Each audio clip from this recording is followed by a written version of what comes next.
Hey, what is going on? I am the Dharma Guy here with the Dope Doctor, and you were listening to Dharma Time on WPSN99.com. I tried to do my Brett TV there. You doing your Brett TV? I did. I tried. That dude is something else, man. He popped on my stream yesterday, and the dude is something else. I gotta admit. Yep. You can't not like the dude, you know. No. But anyways, welcome everybody to Dharma Time. I'm a little I'm tired today, man. Oh, come on. I am. But you know what? You hyped me up with the song earlier, so I do have my I don't know if I would call that my second one. I think my first bit of energy here. I know how to wake you up. My wife blew a tire yesterday, so I had to wake up early this morning to take her to work at the ungodly hour that she goes to work. She gets up like 4 a.m, dude. That's ridiculous. Oh, like no, man. I don't want to do that. No. It's crazy to me. Anyways, so no, you'd have to go to bed like at 6 p.m. or something. Well, we go to bed at like 10:30, I think. Yeah. It's ridiculous. Not doing it. But I did get a chance to stay up to watch your Steelers survive the Bucks. So there's that. At least we won. Got a W. Yeah. Finally. Yeah. Not only did we lose, but we also lost our quarterback for the year. I know. I saw it. That's good times. Dude, we're not even able to kick a darn ball through the uprights, man. Yeah. How do you not get an extra point? It's like the easiest thing. This guy has missed so many extra points and field goals. My favorite part, though, to be honest with you, as a big dude, and I want to get this out before we get the show started. I promise you, for those of you listening, we'll get the show started right after this. My favorite part was your tight end. As a big dude, I appreciated it. Your tight end just said, "Get off me." Oh, that was beautiful. That little dude had no business trying to tackle that monster, man. Well, not like that. No, man. Not like that. Get off of me. And he ran it all the way in. That was beautiful. Clearly never heard of go low. Yeah, no, come on. He's like a little guy. He had to be like 5'8". He was standing up to him. He does a bad move on his part. I love the way he just pushed him by the head. Just get off of me. He just threw him on the ground. Love that. Yeah. Anyways, I digress. So let's get to today's topic. All right. So first of all, I gotta say that I was a bad host today. I pulled a Louie. I pulled a Dope Doctor here.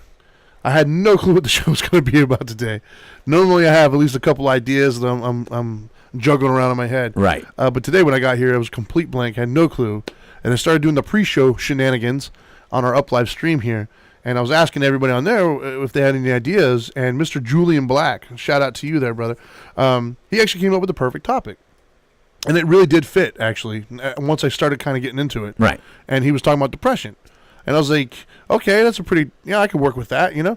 And then when I started kind of designing the posting for today, I managed to get onto Facebook and look around, and there was a lot of people talking about that very topic. Right. And if I'm honest, I was on the phone with a few people on the way here that were also dealing with that.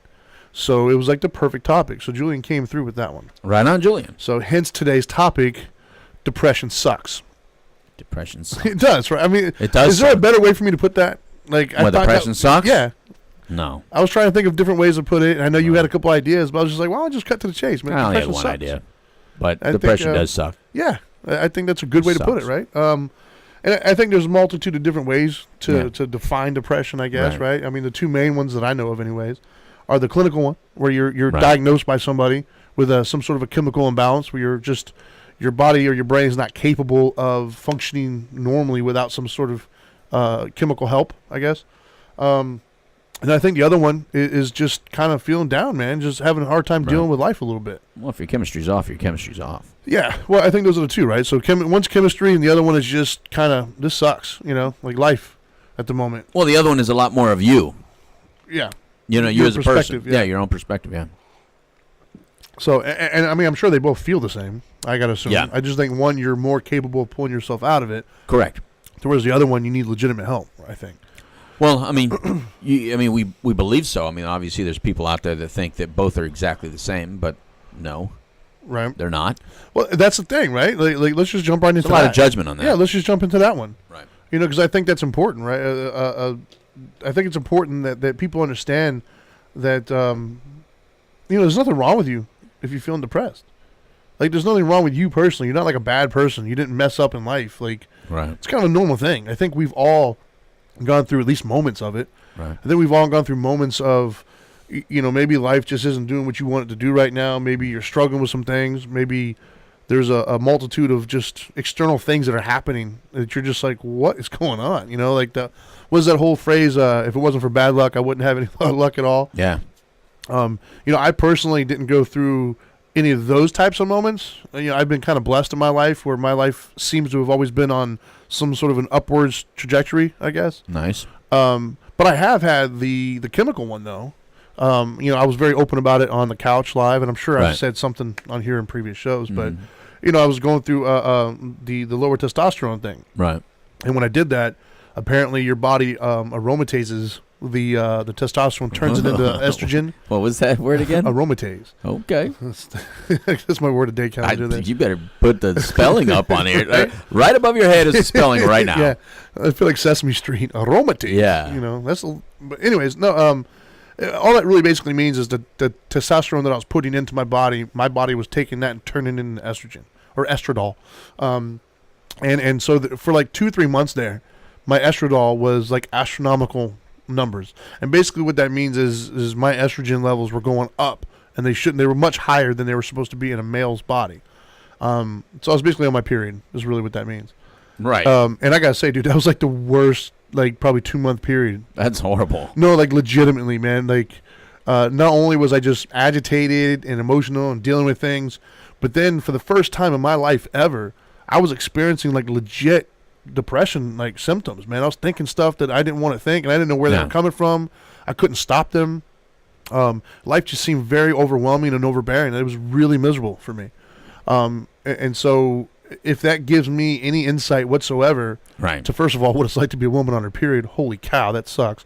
But secondly, if that gives me any insight whatsoever as to the chemistry, if you will, of depression, wow. Ugh. Wow. Like, to have that on a daily basis, man, like, I can't even begin to imagine what it feels like for some of those people out there walking around, be it chemical or not, but legitimate depression. Yeah. You don't think about all the people that you have. Like, you don't think that there's people out there who are there for you and all this. You get really kind of in your own thoughts, man, and it feels like that's it. There's no solution. There's no hope. Right. It's very it sucks. Depression sucks, man. Right. At least you had hope though. There was because you didn't have it before. There was a little bit of time I didn't have hope. No, but I mean like from the beginning part. At least you knew what it was like before. Some people. Yeah, that's all they know. Yeah, like that's been their normal as far as they can remember. That sucks, dude. Like, I can't imagine that. And I think that's the to kind of piggyback of what you started out by saying, the whole judgment thing, right? That helped reiterate to me the lack of judgment, or the lack of I don't know what the word I'm looking for is, but the lack of oomph, whatever that is. Yeah. Trying to tell somebody, get over it, because I think that's a go-to. I think a lot of people shake it off. I think a lot of people say, I've got stuff I'm dealing with too, and I'm fine. Right. You know what I mean? Right. Like, so suck it up, Buttercup. Yeah. That kind of stuff. Yeah, shake it off, Trinity.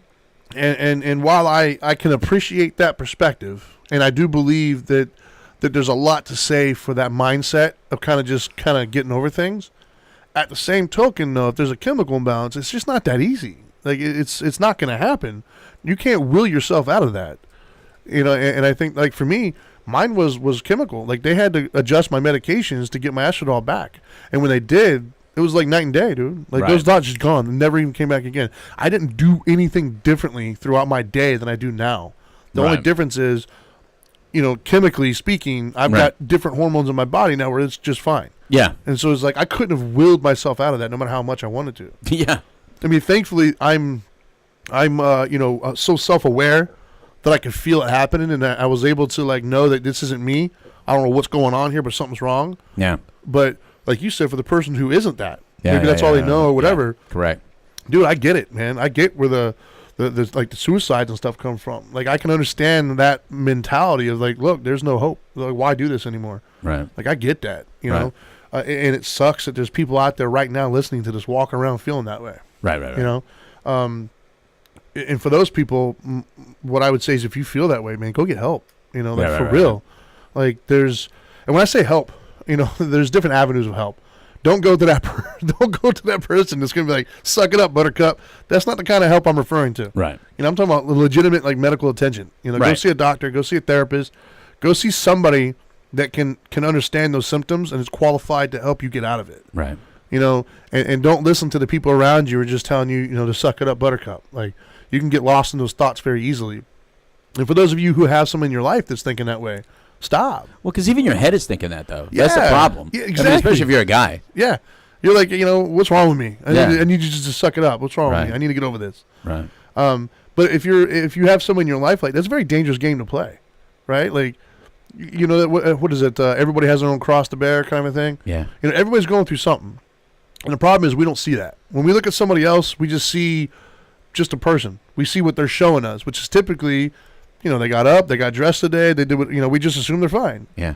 You have no clue what's going on with that person's mindset. And the other thing that I think a lot of people don't realize, and I even had discussions with my wife about this, a while back. When people think depression, they think Eeyore. They think, oh, I'm okay. I'm just hanging out today. And oftentimes that's not the case. Oftentimes the depressed one is the one that seems like they're fine. Right. They just put on a brave face and they're getting through the day. Right. You have no clue. Inside, that person wants to kill themselves. Right. And so I think that's important to understand is when you're going through life. That's why, this philosophy of Buddhism is one of the things I like most about it is compassion, man. Like, everybody's going through something. Everybody. I don't look to your left, look to your right, go on Facebook, stream, go on Instagram, stream, look at your contact list and stream. Everybody's going through something. There's not a single person who has just this perfect life and hasn't got something they're dealing with. And I think that's the thing, right? We compare to everyone. Yeah. And unfortunately, your brain has the ability to not only compare to those that have something that you think is better than what you have, right, but it also has the ability to compare yourself to others who are less fortunate. And so, either one can be bad for you.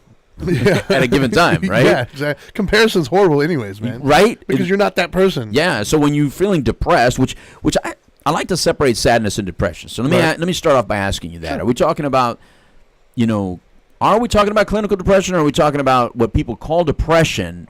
Because as a clinician, when I think depression, I think clinical depression. Right. But I think most people use the word depressed when they're actually talking about sadness. And I think there's a distinct difference. I'm referring to clinical depression. Okay. It might not necessarily be chemical. Okay. But just clinical depression. I'm talking about because I've had over the last couple of days, like maybe a week or two, I've had a lot of people I've spoken to.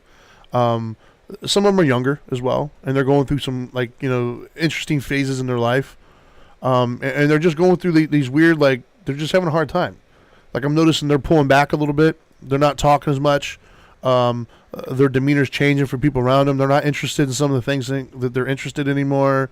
They're not doing it. They're just kind of like a different person a little bit. And when I talk to them, they don't really talk about the problems very much. It's like, no, I'm all right. I mean, I'm just, I don't know. I'm just dealing with some stuff. Right. It's like, but you're not dealing with stuff. Like it's affecting you, obviously. Right. So that's the definition of not dealing with it, I think. Right. And so, but I think that for some reason in society, that's kind of what we do, right? Like we expect ourselves and we expect others to just intrinsically move on from things. Right. We just expect them just to deal with it. Right. And we all have these mental timelines. No matter what it is, you should be over that by now. Really? Right. It says who? Right. And maybe I just deal with it differently. Right. Maybe you shouldn't be done with it by now. And so I think that's what it is I think we all kind of have this weird sense of responsibility where we feel like we don't want to burden others with our problems. Definitely. We feel like we don't want to talk about it, so we should just deal with it. And if we can't deal with it, then obviously there's something wrong with us. Right. What's wrong with me? I can't deal with it. I should be dealing with it. You're right. And I think that's a dangerous mindset to get into, especially for clinical depression. Now, sadness, to me, sadness is just a feeling that it doesn't consume you. It doesn't take over you. It's there on your shoulder hanging out with you, but it doesn't become you. You still enjoy whatever it is that you're enjoying, but you might be overcome with thoughts of sadness or feelings of sadness, but you're still you. You're still able to derive enjoyment from things that you enjoyed before. You still kind of have hope a little bit. You still have a overall positive outlook on life, but you're just kind of sad at the moment. And that I understand, and that I don't think there's a time limit for that either. Like if you had a death in the family or something, there's no right or wrong way of coping from that as long as it doesn't hurt anybody, of course. Well, that's situational. Yeah. Right? So situational sadness, I think, can only creep into depression when you fester in it, when you lay in it and you marinate a little bit too long in it. Yeah. Like you don't use anything that you've ever learned. Yeah, no coping skills. None at all. I mean, even if you have the coping skills, you're just choosing not to use them at the time because you're allowing yourself. And this is important. I think you should allow yourself to be sad. I agree. But I think sadness is healthy. Yeah, absolutely. But then activate the coping skills. Just know that you have them. Yeah. You've had them your entire life, more than likely. You've activated them your entire life, more than likely, or else you wouldn't be at the age where you would actually be listening to this podcast or broadcast. You would have ended it a long time ago. Yeah, it would have been over a long time ago.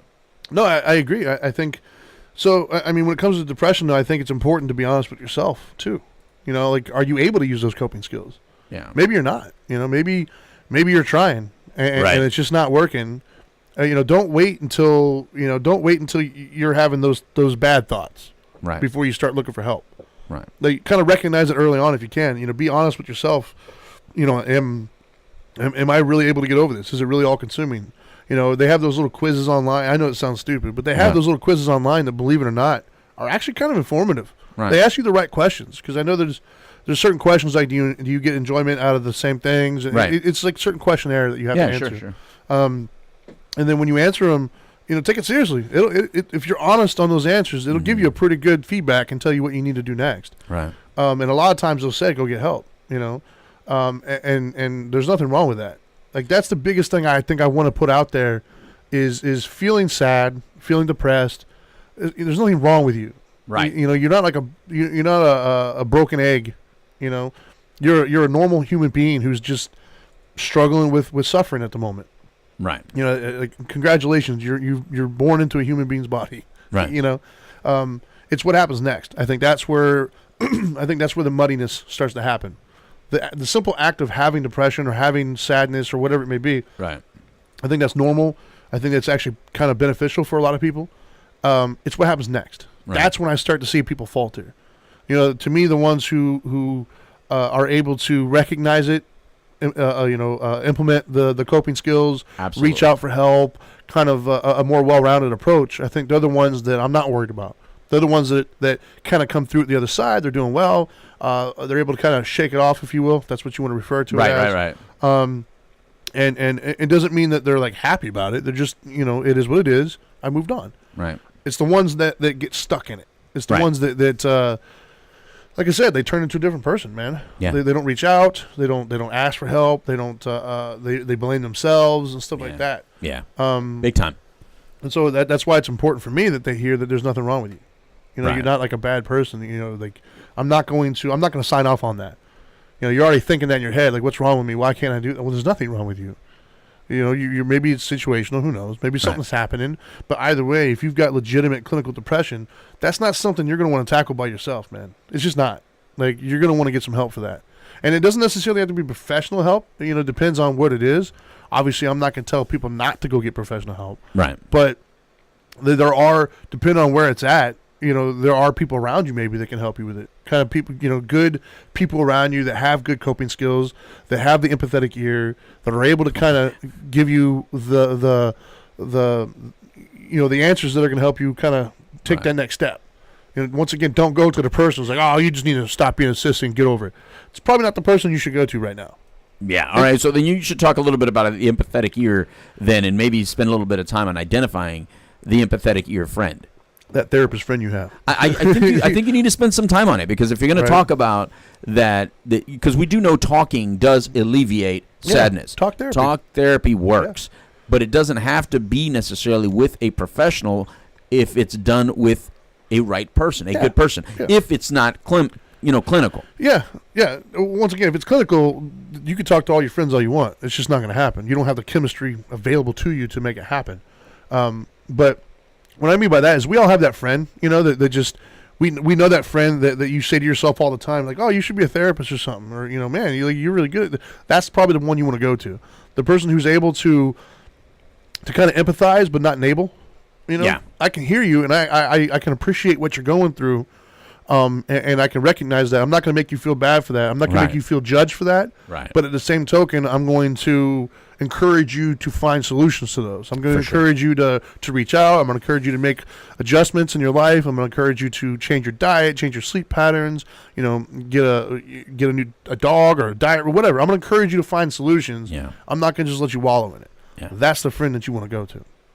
You don't want to go to the person who's aloof and doesn't care, who's got like, oh, that's great, I'm sorry you're feeling that way, but I got stuff to do. Mm-hmm. You also don't want to go to the one who's going to say, suck it up, buttercup. Right. You don't want the one who's going to completely freak out and be like, oh my God, what's wrong with you? I can't. You don't want that one either. And I think we covered that in a previous show too about knowing who to unload on, I guess. But yeah, but since you brought it up now, of course, it's not like they're going to go back and reference it. But the other thing is also that you don't want to go to the one that's going to, every time you mention any kind of ailment or any kind of issue, they have to one up you. Yeah, the one uppers, man. Don't go to the one up friend for when you want to vent. That's not a good friend to go to when you want to vent. Yeah, if you got that friend that's like, man, I'm struggling with some life right now. I'm dealing with some issues. I don't really know how to do it. You don't want the friend that says, yeah, me too, man. Just yesterday, it's like, wow, stop making this about you. Right. I need some help at the moment. Right. But I think, especially as men, dude, for whatever reason, we have this hard time reaching out. Right. I know so many guy friends that will like, man, you know what? We talked about this with Fred Stokes. Right. It was a really good friend of his, apparently. Remember? That ended their life. Right. And he didn't know. Like, they were struggling with stuff. Because every time we talked to him, he was just like cool. He was totally fine. The dude had like money. He had a really good position. He had like the life that everybody thinks that you should be completely happy with. Right. And then come to find out, like a few months later, he killed himself. It's horrible. Right. And so, that's sad. Yeah. But as men, we got to stop, man. Right. Like, stop not reaching out. Well, I was, and you're right on that, because here I am, I'm communicating with someone who has depression, and like this person is indicating that unfortunately there's so many medications that they go out there and get, and sometimes the medication makes it worse. Yeah. Like you have to wait for it to work. Number one, you have to wait for it to work. Well, and not only that, they all take a while. And not only that, it's also the first one might not be the right one. Right. I've seen that with people I know personally that they take the first one and it doesn't give them what they want, and they're like, oh, it doesn't work. Well, no, that one didn't work. Correct. But there's like literally like 50 of them out there, so you keep trying them. Or they stop working. Yeah, or they stop working, and then you got to adjust the doses and things. It's something you got to maintain all the time. It's not something, especially if you have a legitimate chemical imbalance. Right. Like that doesn't go away. Right. That's like a lifelong type deal there. You got to continue to stay on top of all that. And certain things just don't mix well with it, like alcohol? Well, that's exactly what this conversation was about. It's like, when you continue to drink alcohol, that negates the antidepressant, because an antidepressant, I'm sorry, because that's an SSRI. It's an SSRI, so you're trying to increase your level of serotonin uptake, but alcohol completely destroys that. So you're actually discounting the medication completely. Well, the other thing I know about SSRIs that can be a problem, I guess, is because I guess without getting too technical, but it doesn't actually increase the serotonin. Right. It makes your body think that there's more serotonin. It just allows it to the process to work. And then oftentimes what I've heard that can happen is your dopamine goes down because of that. Like your body's natural kind of balancing act happens, and your dopamine goes down, and then you're more apt to try to do those activities that raises your dopamine. Right. You'll find yourself seeking dopamine releasing type behaviors, things like sexual promiscuity, alcohol, drugs, things of that nature. So you gotta be aware of those things. Yeah. And a good doctor should be able to talk to you about that, though. Yeah. And the problem with antidepressants, though, for a lot of men at least, is the fact that they kind of reduce your libido. Yep. Yeah. So when that happens, a lot of guys don't want to take antidepressants. Yeah, that would be they need to fix that. That would be depressing. That's yeah. Let's put some money towards that. You don't try to cure my depression by making me like less of a man, unable. Yeah, that would suck, dude. Isn't that horrible? I mean, it's like that's a bad side effect, right? What if that's the only thing that's giving me joy? Yeah, and you're gonna take that from me. And then you're gonna take that from me? That would suck, man. Okay, great. So now I lost my grandmother, and now I can't perform. Yeah. Thank you very much. Which is going to cause problems at home, because then the wife is going to be like, well, you're not into me anymore? Like, no, it's not that. It's just not working. Because women don't understand that it has a life of its own sometimes. Right. But yeah, I think that as far as the medications are concerned, man, it's important. And consistency. Right. A lot of them are, I don't even remember the word is at the moment, but they take a while to build up in your system kind of thing. I can't remember the word, but it just takes a while. So, like, it's not one of those things where, it's not like a pain med. Yeah. When you take it and it goes away, you're good. And I think that's kind of the issue because, when someone's in depression, they want an immediate fix. And they're using ineffective coping skills. Yeah. As ineffective or better stated as when you use a coping skills that's just not sustainable. Yeah. Unfortunately, those non-sustainable coping skills or mechanisms are immediate though. Like alcohol, they feel immediate. Yeah, alcohol will help you right now. A drug will help you right now. Sexual promiscuity will help you right now. Ice cream will help you right now. Well, but that antidepressant is like like takes a couple weeks. Sure, but even in that sense, I think it's important to not fool ourselves. Those things that you think are helping you right now, and they're not. They're just masking the problem. Because when you're done, it's all still there. Oftentimes, you've just created more problems that you're going to have to deal with. So I think it's important to keep that in mind. But to just reiterate what I said earlier, though, as men, I think the newer generation hopefully will kind of break that cycle. I think. Yeah. But we got to stop trying to put our emotions in our pockets. Like stop. I think that I do believe that there's this aura as men that we're supposed to be these like rocks and these like these lions of the pride out there with no problems and we can handle everything. And then we kind of take that too seriously, right? We own that and we think we identify as that. And we feel that narrative like, yo, I'm like, I got this no matter what it is. Right. Like, bro, that's just dumb. As a dude, like, let's just be honest. That's retarded. You have tools at your disposal. That's like walking in to try to go change your car and be like, I don't need a jack. I could do it on my own. Right. Well, maybe, but wouldn't a jack make it a hell of a lot easier? Like, that's why it's there. So I think as men, I do think that we got to stop this idea that we're these islands that just need to just continue to take, and just walk away from it. I think we got to get over that. It's okay to ask for help. You're not weak. You're not a punk.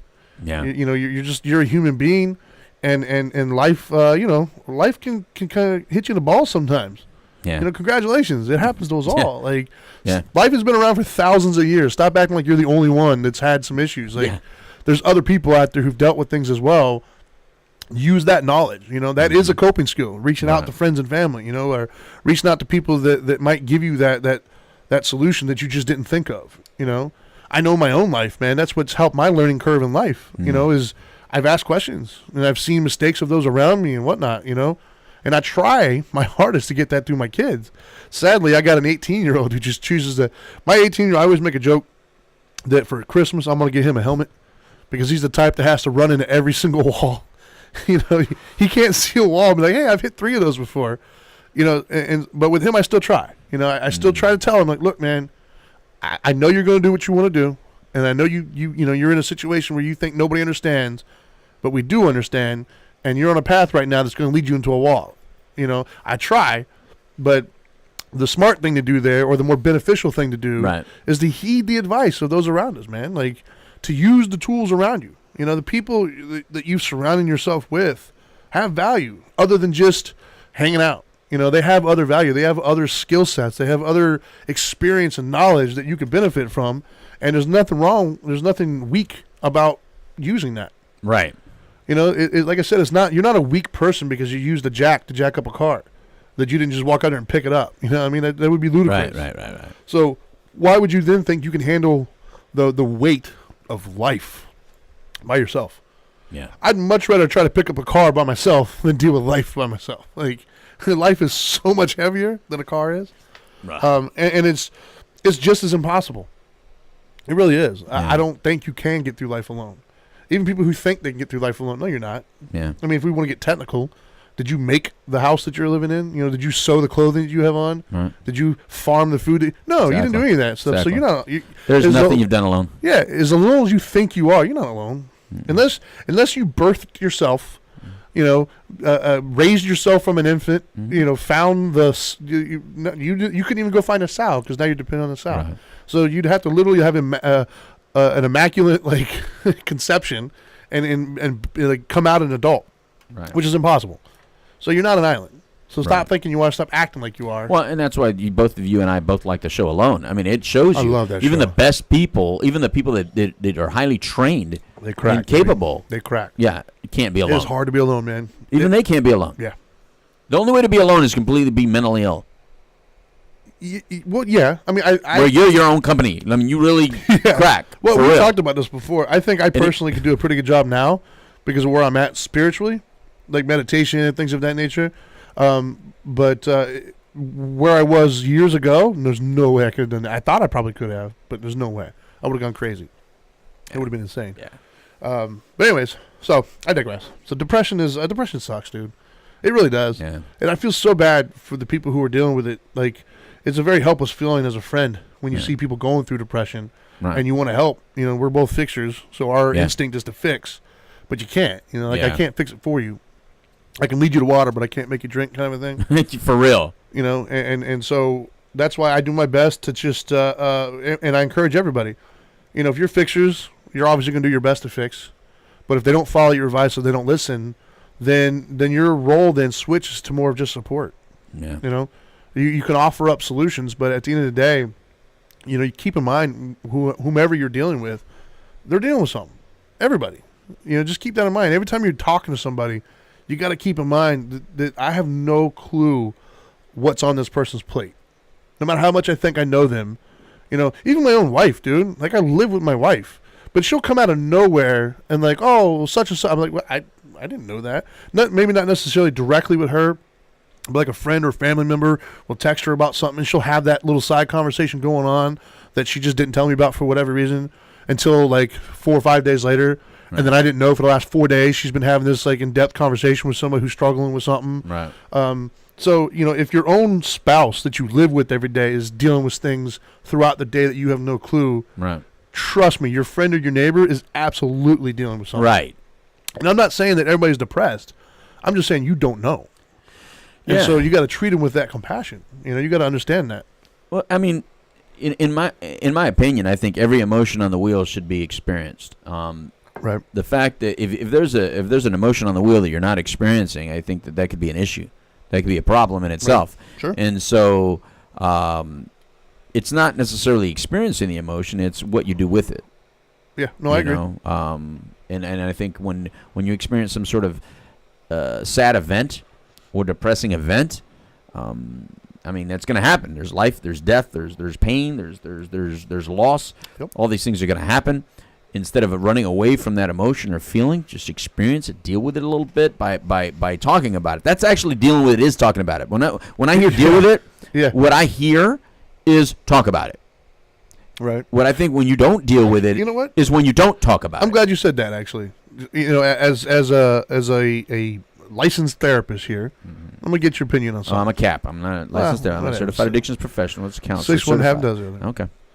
Okay. Anyways, so let me ask you, because I've heard this before from people, and I'd like to get your take on it as a professional in the field. What about the person who's like something's taking place in their life, you know, obviously in the past, right, that is affecting them today, right, still to this day. Maybe they're aware, maybe they're not aware, who knows?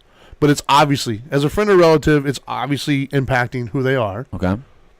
But they say they don't want to go to therapy or counseling because they don't want to relive it. They don't want to keep going dealing with it. But it's obvious that they don't have any closure on it because it's still affecting them and impacting them. What do you say to that person? Because I hear that a lot. A lot of people are like, this hurt me, and I'm over it. I've already dealt with it. I don't want to go back and talk about it and relive it.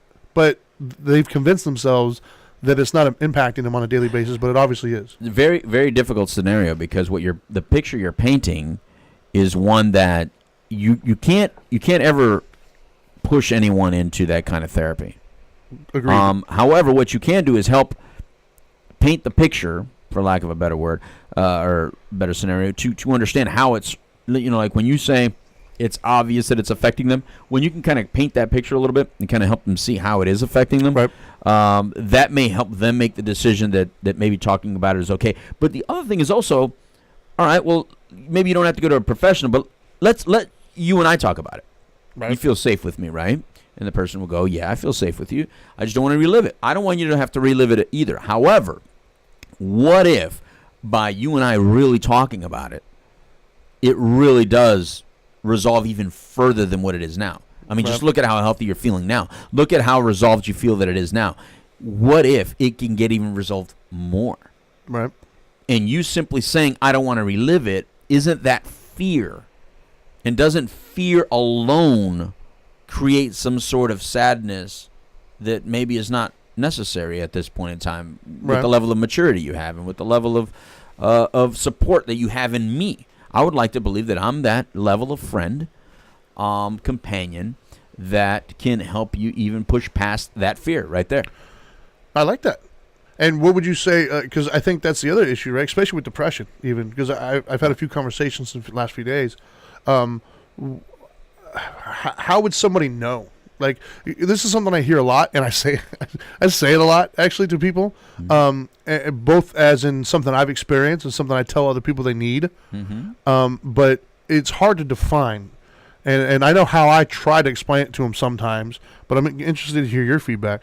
The word closure, right? How do you know when you've gotten closure on something? See, the way I personally defined it, like me, I had to have closure on my past, right, as a kid. Right. I went through some stuff with my parents, my father, most likely, or more specifically. So that made me very angry growing up. Right. And to the point where I couldn't even talk about it without getting like really irate and aggressive. Right. So for me, I knew I had closure when it didn't bother me anymore. Right. When I could talk openly about it and it just didn't affect me. I didn't get happy, sad. I just didn't care. It was just like me talking about what's in the refrigerator. Right. The fact that I was able to talk about, like right now, I'm able to talk about it without getting hyped up. Right. It's not a big deal. Like it's just not effective. For me, that's how I define closure, is when you can kind of deal with it in a way that no longer gets an emotional response from you. I agree. That's you. Okay. Yeah. Well, we're on the same page. 100%. What a coincidence. We're on the same page. 100% agree. There are things that I can talk about right now that just don't carry that weight. Right. Whereas before it was difficult, you'd either your voice changes a little bit, or you start getting troubling images in your head, so you kind of like veer off a little bit, and you start editing what you say because you kind of feel something. Yeah. No, when you can talk completely about it, you've taken all the weapons out of the event. You've taken all the weapons out of the aggressor or the violator. Now, do you think there's anything out there like traumas, pain, things of that nature that you can never have closure on? Do you think it's possible for everybody to have it, or no? I'm an optimist. I believe that everything has the potential for closure. Because I not only am thinking about my own, but I'm thinking about the pain in other people that I've seen and watched them talk about. There's some people out there that have been very open publicly, whether it be through a TED Talks, whether it be through, as professionals, whether they're public speakers or whatever, that come out and say some really harsh things that they've experienced, and yet they're out there talking about it on a regular basis. I think a lot of them have proven to have closure on it. Now, a lot of them don't have as much closure as they like to pretend to have. Sure. But some of them do.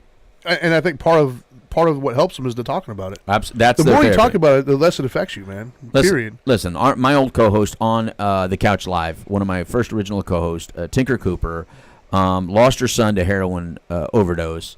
And when she was done talking about it, she developed a foundation. I mean, she talked about it everywhere. She shared openly. She got the President Points of Lights Award from the President Bush. Look, she did a lot of stuff on a national level and on our show. And then yet when she was done, when she goes, my therapy's over, I'm done talking about it, she left the show. But she knew enough to say, I'm done. It worked for when it worked for her. I'm done. I think for me, as centered as I am, as much as I've kind of coped with in my life and dealt with and received closure on, I often ask myself if there are things out there that I would have, like, that would still impact me. The death of a child, I think, would be very difficult for me to get closure on. I would think that there's still residual emotions based, and that would be normal, I would think, though. I think if any of them exists, it would be a loss. Yeah. It would have to be attached to a loss. Maybe not something physical towards me, but a loss of a child, I think would have to be the one thing that I would believe would follow you till your death. I think that, so talking about the topic of depression, I think that is, for me anyways, trying to talk to another human being about it, that is one of the hardest scenarios for me to try to, like, help, when they've lost a loved one, or not even a loved one, a child. A child. That's a very, like, man, because I'm trying to think from my own perspective. How do I tell that person to not be depressed when I think myself I would probably be depressed? You don't. Like, it's like man, that's hard to help. You don't, but what you have seen, and what I'm talking about when I say I like to believe that I'm an optimist, that I'd like to believe that there's closure on everything. And when I'm saying closure, I don't think that, please don't. We're not saying unaffected by it. Right. Yeah, right. we're just saying where you can get through the day now. That, I've been with those parents for so many years. And, for the last 28 years, I've counseled those parents of within that loss for so long. Now, what I've seen them be able to do, though, is their faith carries them past where they naturally can go. There's that spirituality again. It really is. I think it's so important. And I think when you as a human feel like you have limits, that's when your faith takes you past those limits. Yeah. Because within faith there are no limits. And you just hit the nail on the head. That's why I think spirituality is so important. I think spirituality gives you that universal skeleton key that can unlock anything. It really does. Yeah, that is the one thing that is bigger than us. Right. That gives us that strength, gives us that ability to cope. Right. If you don't have some form of spirituality in your life, good luck, bro. Well, it's going to get hard, man. I don't mean religion. I just mean spirituality. I agree. I think that so many people want to believe that everything has a meaning and purpose, but sometimes we're in a state of mind, or our own philosophy does not allow it to have purpose, or we don't believe that everything has purpose or meaning. So what faith does is it attaches purpose to things that are almost purposeless. Right. They attach meaning to things that may be meaningless. Yeah. Or they make no sense. But when you have a belief system that you can attach a meaning or a purpose to it, it allows you to push forward and put a bigger meaning on this experience. No, I agree 100%, man. And it just, this conversation actually reminds me, there was a group I was doing years ago at Tropical. Mm-hmm. And one of the hardest moments I think I've had as far as trying to spiritually help somebody kind of wrap their head around something.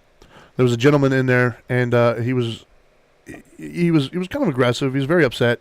I was talking about forgiveness, which we're gonna have to do that show on here one of these days. We're gonna have to do it. But I was talking about forgiveness, which is obviously one of my hardest days I ever do with people. Forgiveness and sexuality are the two hardest days that we talk about. But it was a forgiveness day, and he was just like, he's been in different groups before. We've always had a pretty good rapport. Yeah. But that day specifically, I could see there was a complete change in his behavior. And so we started talking. He was getting kind of loud, getting a little bit aggressive, and it finally came out what it was going in his head. And he was saying how could he forgive himself because he this was in addiction counseling for those of you who aren't aware, but he had his child in his car while he was driving drunk one time, and put his child's life in danger. Right. And he's like, how can I ever forgive myself for that? Whatever. And he felt very, very bad about that. Yeah. And being the fact that I have my own kids, it was just at that moment, I was in my head, I was thinking, damn, like, I feel you, bro. Like, but, obviously I told him the way I helped him was like, well, nothing did happen. And the fact that you understand now the fact that you're torn up about it now shows that you still are a good person, and it was the disease that made you do something stupid. It is what, that was the path that I took. Obviously I said different words, and it took a little bit longer than 2 seconds, but that was the path that I took. But that was one of those situations where yeah, man, I can totally understand depression hitting you when you do those kinds of things, Yeah.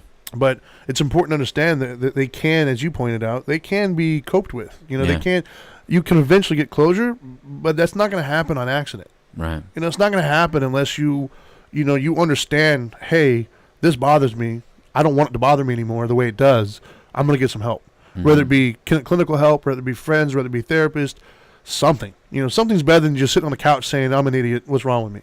And so I think that is the biggest step that I think I want people to take away from this. Right. Is reach out, man. And I think you hit something there. I think that action is the only thing that we feel comfortable with as far as payment for something that we did.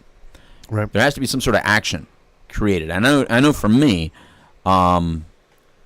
this whole thing that I do here with addicts and in recovery and everything, if I would sit here and really go back to all the faces that I lost before, and the people that have been lost since because of some of the things that maybe I was a part of, then that would be heavy. But I would like to believe that I've done a lot of action since then to show, I'm trying to balance that out a little bit. You know what I mean? And hopefully I can help more people than I've hurt, because unfortunately in that realm, that train keeps on multiplying whether I'm there or not. So once you start something, I can't go back and stop that. but I can be over here and multiply it as well. So I guess what I'm saying is that my action is what gives me comfort. The fact that I'm doing all that I can today. I can't do anything about past. Zero. Right. All I can do, though, is change what I'm doing right this very minute to help create some sort of balance in this existence. Yeah, I mean, for me, the kind of way I approached it was somewhat similar. But the other caveat to that, I guess, and this is getting a little bit more into forgiveness, I guess, than depression. But lack of forgiveness can cause depression. Yeah. The way I kind of approached it was, I didn't forgive myself as the adult that supposedly knew better. Right. I forgave myself as a little kid that went through some trauma and some pain that didn't know what to do with it, that grew up hurting other people. Right. I forgave that little boy inside of me. I forgave that little boy that saw the things that he saw and went through and went through and didn't know what to do with all that pain and trauma and put it out on everybody else. Right. I forgave him that grew up to be the person that's hurting others. Mm-hmm. It's one of those things I say. I even have one of my little the Trinityisms, if you will, and that is forgive yourself for not knowing what you didn't know. Right. And I think that's a huge thing. I think a lot of people. I hate that phrase, man. They should know better. I hate that phrase more than most, is because how do you know? It says who? You don't know what they were brought up as. You don't know what's going on in their brain and how they perceive things. Like this idea that they should know better, and some of the people who feel that way. I hear some people saying they should know better. I'm like, really? Because I know of a million people who can say it about you right now too. And then you see their face like, oh, I didn't think of that. Yeah, like this idea that you should know better. I think we gotta get rid of that concept. Right. And I think that goes into the depression thing. Right. Is we look at other people and we think they should. They should be over that. They shouldn't think that way. They shouldn't do that way. Well, I'm pretty sure if I went through your past, your life even currently with a fine-tooth comb, I could come up with at least 10 or 15 things you shouldn't be doing, and yet you still are. So think about that before you start kind of ridiculing other people or giving them a hard time. And you don't know the impact that your words have on somebody. You very well, not that I... or on yourself. Yeah, well, that too. Not that I don't blame other people for somebody else's decision-making, but I do believe in catalysts. And so you don't know, like, I wouldn't want to be so harsh to somebody and then find out that they're dealing with so many bad things that they're trying to wrap their head around. Right. And then find out that they took their life later on that night. Right. And they listed me as one of the reasons. I wouldn't want that kind of weight on my shoulders. Granted, once again, I don't think we're necessarily capable of doing that. I think there's got to be some other things happening, and we could contribute to it for sure. But I don't think we could ever be the reason. Right. Having said that, that wouldn't change the fact that I would feel that way. If somebody, the first line is "Tell Trinity," he did that would that would kind of suck. I wouldn't. That would be a hard thing for me to wrap my head around for a little while if I was like sentence number 1 in somebody's note. And so you got to think about that. You got to think about that when you're dealing with the people around you. You don't know what they're dealing with, man, and you don't know what's going on in their life. You don't know how they're handling it. And do you really want to be sentence number 1 for somebody? Whether you feel that way or not, it doesn't matter. I don't care how stone cold you think you are. Right. Somebody ends themselves and lists on, reason number 1 was this person, this day, this time. That's going to be something heavy. Right. And that's completely preventable. Yeah, I don't even want to try to figure out what I would do in that moment because it would really depend on who it is, 100%. But no matter who it would be impossible for not to affect you at some level. Of course. And that's preventable. Just approach people with compassion. I'm not saying you got to agree with everybody, but you don't need to berate somebody and completely run their life down, tell them to just suck it up buttercup when they're dealing with something. Well, my issue is you shouldn't do it to yourself. That too. My real issue with this whole topic is that people that suffer sadness and depression, unfortunately, very often are not listening to any of the feedback they get, or at least they don't appear to be listening to any of the feedback they get, because their actions, and again, I'm going to go back to the actions, continue to do some of the things that completely destroy that part of the brain. Right.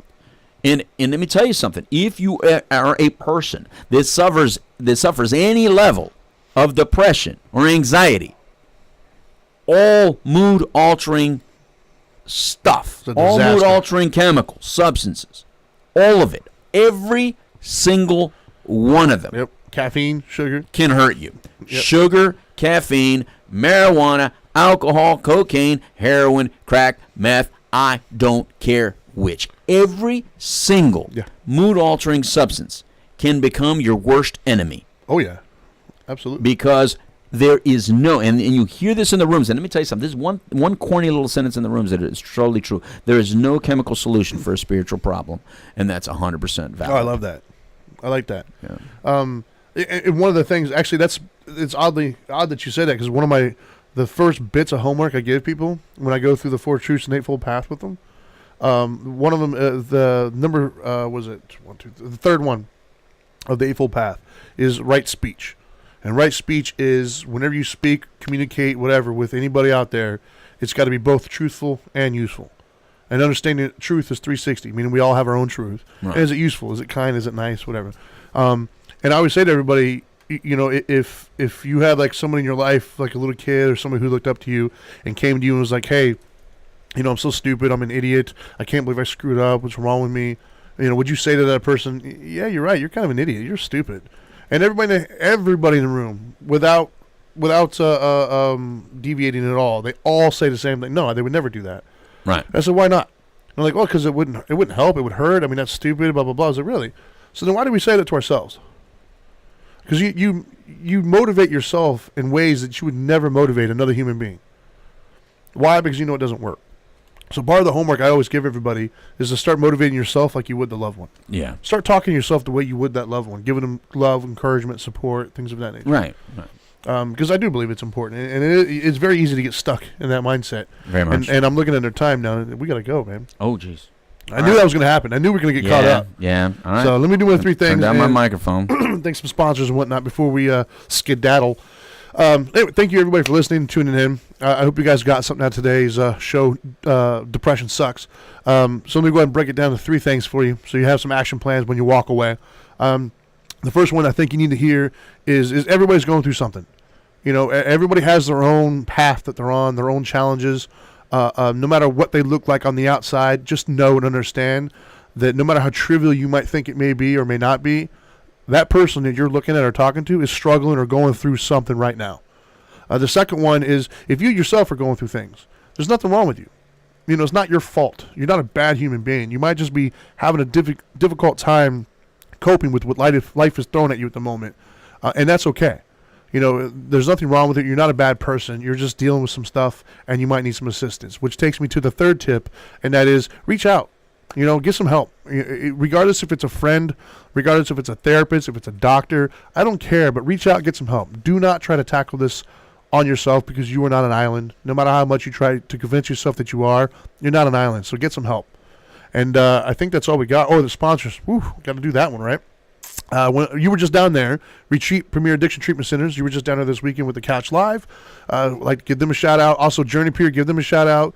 Orange County Drug Free Coalition, we got a walk coming up this Saturday at 7:30 a.m. to 11 a.m. at Lake Eola. Make sure you check them out. And of course, the Now Matters More Foundation. If you want to help or understand what we do or help us do it, nowmattersmore.org.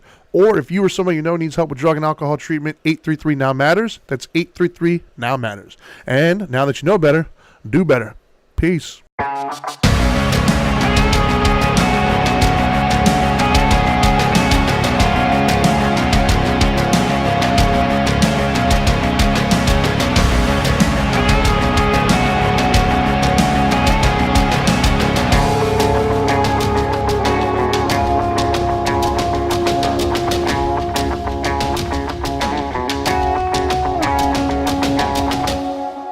you think he plans it all out?